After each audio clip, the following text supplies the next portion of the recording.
শুধু জামাত ইসলাম ৭২-এর বিরোধিতা করেছে বলে কি বিএনপি এখন আওয়ামী লীগের পজিশনে চলে গিয়েছে? মাননীয় স্পিকার, এই অধিবেশনের পুরোটা সময় জুড়ে আমরা সংস্কার, গণভোট, জুলাই সনদ, ৭২-এর সংবিধান নিয়ে অনেক কথা বলেছি। এবং একটা বিষয় আমার কাছে খুবই অদ্ভুত লেগেছে, কিছু কিছু মাননীয় সংসদ সদস্য তারা ৭২-এর সংবিধানকে ৭১-এর সাথে মিলিয়েছে। মাননীয় স্পিকার, আমার জানা নেই আসলে তারা কোন বিবেচনা থেকে এটি মিলিয়েছেন। এটা তো সবসময় আওয়ামী লীগ মিলিয়েছে মাননীয় স্পিকার। তারা ৭২-এর সংবিধানকে ৭১-এর ফসল হিসেবে ৭১-এর চেতনার সাথে মিলিয়েছে।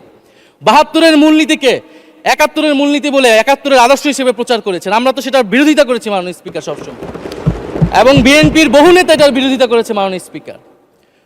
৭২-এর সংবিধানের ক্রিটিসিজম, সমালোচনা ৭২ সাল থেকেই বাংলাদেশে শুরু হয়েছিল।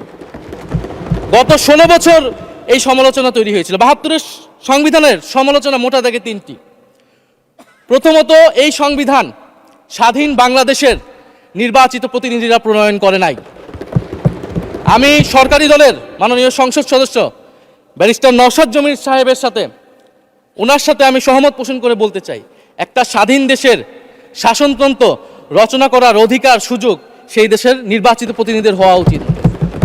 ৭২-এর সংবিধান রচনা করেছিল যারা ৭০-এর নির্বাচনে আইয়ুব খানের এলএফের অধীনে যারা নির্বাচিত হয়েছিল পাকিস্তানের শাসনতন্ত্র রচনা করার জন্য মাননীয় স্পিকার।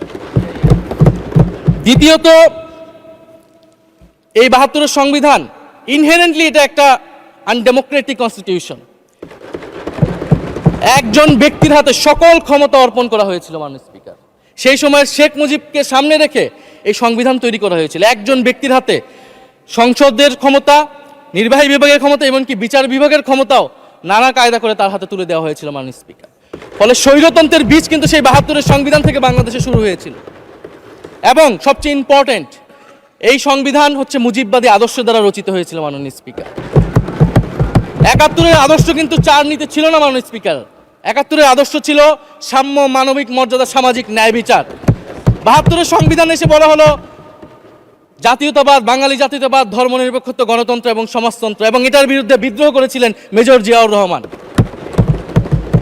মাননীয় স্পিকার, আজকে বিএনপি তার ফান্ডামেন্টাল জায়গা থেকে সরে যাচ্ছে মাননীয় স্পিকার।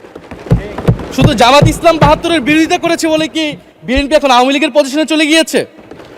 আমাদের জানা নেই মাননীয় স্পিকার। ৭২-এর সংবিধানের বিরোধিতা করেছেন বদরুদ্দিন উমর, ৭২-এর সংবিধানের বিরোধিতা করেছেন মাওলানা ভাসানী, ৭২-এর সংবিধানের বিরোধিতা করেছেন কমরেড মুজাফফর আহমেদ, ৭২-এর সংবিধানের বিরোধিতা শত শত মুক্তিযোদ্ধারা করেছেন মাননীয় স্পিকার। ফলে এই ৭২-এর সংবিধানকে বাতিল করার একটা সুযোগ আমাদের এসেছিল ১৯৭৫ সালের সিপাহী জনতার বিপ্লবের মধ্য দিয়ে। জিয়াউর রহমানের এটা একটা ঐতিহাসিক ভুল বলবো মাননীয় স্পিকার, তার প্রতি সম্মান রেখে, যে আমরা সেই সময় সেই অপরচুনিটি মিস করেছি। আমরা একটা গণপরিষদ দিয়ে নতুন সংবিধান করতে পারি না, এবং এই অপরচুনিটি আমরা এই ২৪০০ মিস করেছি এবং এখনো করতে যাচ্ছি মাননীয় স্পিকার। মাননীয় স্পিকার, ৫ই আগস্টের পরে যখন সংস্কারের আলোচনা আসলো, বৈষম্যবিরোধী ছাত্র আন্দোলন তারা তাদের পক্ষ থেকে আমরা বলেছিলাম আমরা নতুন সংবিধান চাই বা সংবিধান পুনর্লিখন চাই। বিএনপি বলেছিল তারা নির্বাচনের মাধ্যমে ক্ষমতায় যেতে চায়। ফলে ৫ই আগস্টের পর থেকে রাস্তা দুটি আলাদা হয়ে গেছিল মাননীয় স্পিকার। তখন আমরা একটা মধ্যপন্থায় আসলাম যে আমরা সংস্কারে আসি। সেই জায়গা থেকে সংস্কার কমিশন ঐক্যমত, সেখানে আলোচনা হলো। এখন সাংবিধানিক সংস্কার পরিষদ করার কথা গণভোটে বলা হলো। এখন বিএনপি সেই জায়গা থেকে সরে গিয়েছে।